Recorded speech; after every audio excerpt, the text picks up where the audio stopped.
Meille tänä yönä syntynyt. No niin, morjesta. Nyt ollaan täällä Supissa. Tää on tämmönen beef taco. Mä laitoin tähän. Tää laitettiin sitä lihaa jo. Tuli valaamis sitten. Tuli perusjuustoa ja sitten oli jotain tämmösiä näitä natsoja laitettu tähän. Sitten kasviksi siinä oli perussalaattia ja suolakurkkua,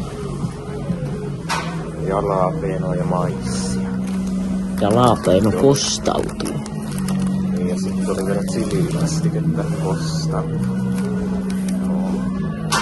Sanois sitten, onko tulista? Tää ei oo mikään testausvideo, kun mä oon näitä ottanut aina ottanut.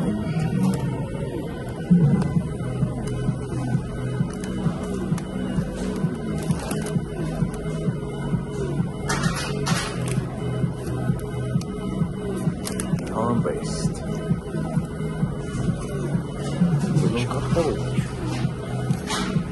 Ei pysty liian poukasta.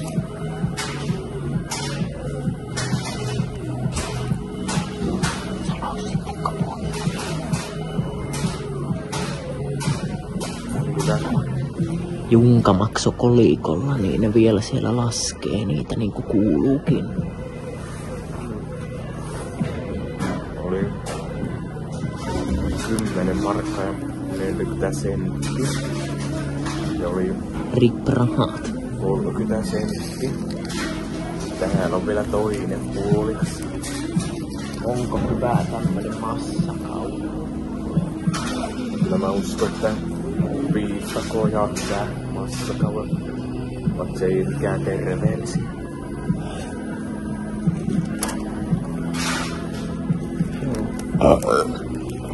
Kannattaa viheltää, ettei olla porsaksi.